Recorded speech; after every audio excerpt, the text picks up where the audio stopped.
আসসালামু আলাইকুম গাইস। আজকে আমরা আরেকটি নতুন ভিডিওতে আপনাদের সামনে চলে এসেছি। আজকে আমরা একটি রাস্তা দিয়ে যাওয়ার সময় একটি বিস্ময়কর ঘটনা আমাদের চোখে পড়লো। সেটি এই যে এইদিকে আপনারা দেখতে পারেন। এখানে দেখুন লেখা আছে লক্ষ্মীগঞ্জ ইউনিয়ন পরিষদ। লক্ষ্মীগঞ্জ ইউনিয়ন পরিষদের এখানে শেষ আর শাহপুর ইউনিয়নের এখানে শুরু। কিন্তু এই ঘটনা দেখতে পাচ্ছেন লক্ষ্মীগঞ্জ ইউনিয়ন পরিষদের একেবারে মাঝখানে এবং ইউনিয়ন পরিষদের এই শাহপুর ইউনিয়ন পরিষদের মাঝখানে মানে দুইটা অর্ধেক অর্ধেক ইউনিয়নে আছে।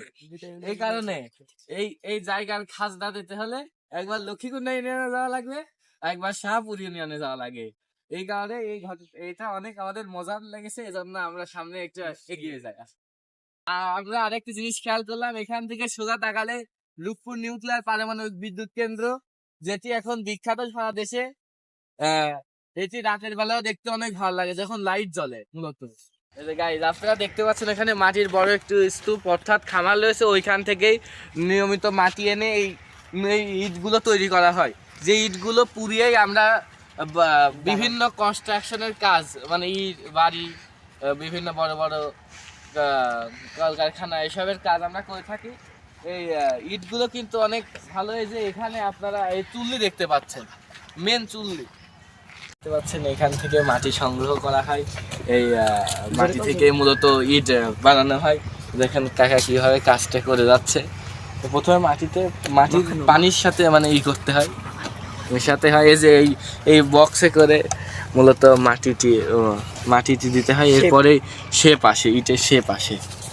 কিছুক্ষণ আগে দেখালাম ফর্মা দিয়ে কিভাবে ইট বানাতে হয়। এই ইট শেপই এখানে চলে আসে। এই দেখুন এখানে প্রথমে মাটি আকারে রয়েছে, এরপরে ওই চুল্লির মধ্যে পুরানো হলে তখন ইটের শেপ আসবে। এবার আমরা দেখে আসি যে ইট কিভাবে উল্টাতে হয় এবারে কি আছে।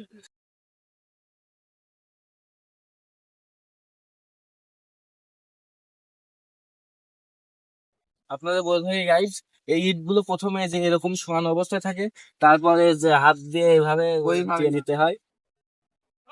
হ্যাঁ গাইজ, এবার দেখতে পাচ্ছেন আমরা কাকাকে খুঁজে পেয়েছি। এই কাকাটা আমার কিছু প্রশ্ন করতে।